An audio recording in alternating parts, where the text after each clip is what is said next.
Okay. It may be weird to say happy Thursday, so I'm just going to jump into it today. For the past, what, year and 8 months or however long, since March 22nd of 2020, and being plunged into COVID, I have found myself tired a lot. Lack of energy, um, just can't seem um, to get up and go to get up and go. And I recently had um, something happen that's cast a brand new light on that, which is good for me because I always feel like you should be open to. You hold everything that you believe loosely. Not that you don't believe in anything, but you allow yourself the wiggle space and the freedom to go, like, I believe this, but I also believe that there may be more truth out there than just this. And this is how that happened. Um, and so, in the lockdown and isolation, I have finished Netflix. I've said that before, and just find myself isolated a lot. I mean, it's Janet and I, but I find myself isolated a lot. And I felt like that my tiredness and my lack of energy was just from dealing with COVID.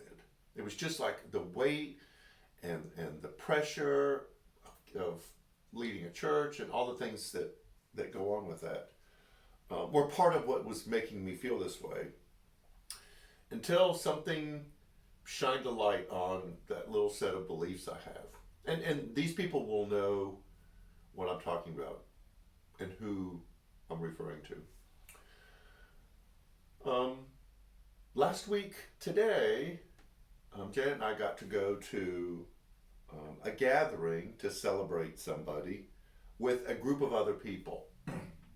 We were a little nervous, with the numbers spiking. Um, but because this person is important to us and the gathering of people was important to us, we just masked up and we went. And we were there for a while, got to celebrate and enjoy some of the time together. And then we left to come home. And I found myself, even though I was done peopling, energized.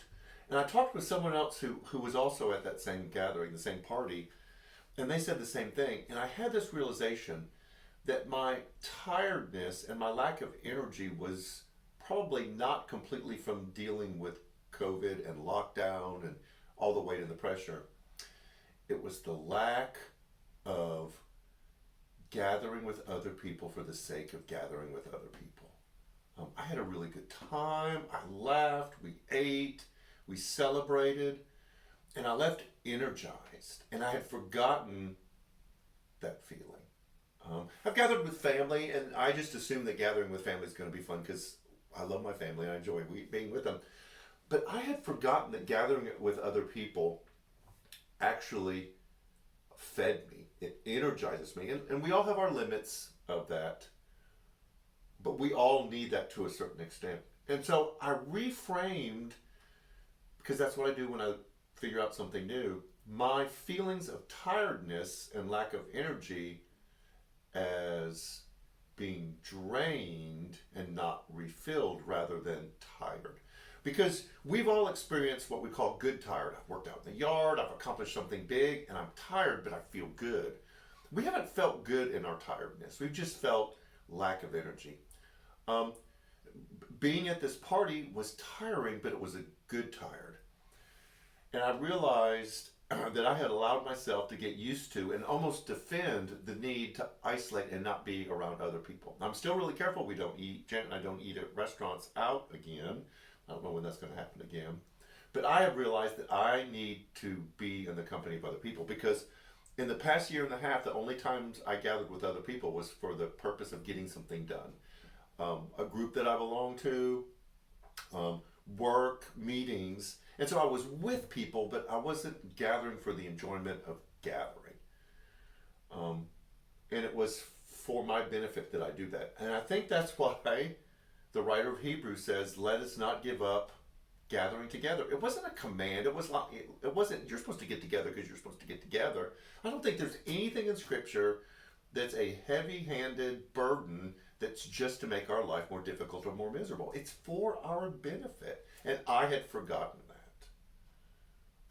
because I had gotten used to being isolated. And we are being told to gather together not because it's like castor oil or it's like learning Latin or learning cursive. You're just supposed to do it. There's a benefit from it. There's something supposed to be gained from it. And so I realized, and I don't know how I'm going to do this yet because we're getting into greater and greater numbers of COVID, that my lack of energy, my tiredness, was just me not refilling my battery. I was not being recharged because I was not gathering with other people. And so I'm going to figure out a way to do that. Because the scriptures say that there's a benefit for us when we do it. So let me challenge you with a couple questions. Have you confused being alone with being isolated? That is, I need some downtime, I need some alone time, but what you've really done is you've isolated yourself.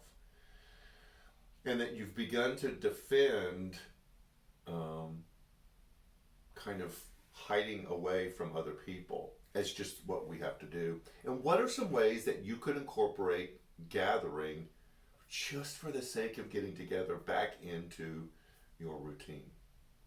I do not want to use this as a guilt trip to tell you, well, then you need to be here on Sunday morning and you need to worship with us in person. Because I understand the hesitancy of some people. I understand protecting yourself. Janet and I are making some decisions about not being in certain places because of that. So I wholeheartedly get that. But let me challenge you to find a way that you can put gathering together in your routine, and I will guarantee you that whatever tiredness, draining, lack of energy, lack of motivation that you feel will soon be replaced by a good tired. So let me challenge you to do that. We have a lot going on. It's all on Facebook, on Twitter, on Instagram. Download the app. If you know of people who aren't connected, make sure that you share your information with them. We don't know everybody. We don't have everyone's information, but you do. And so I want to challenge you to do that.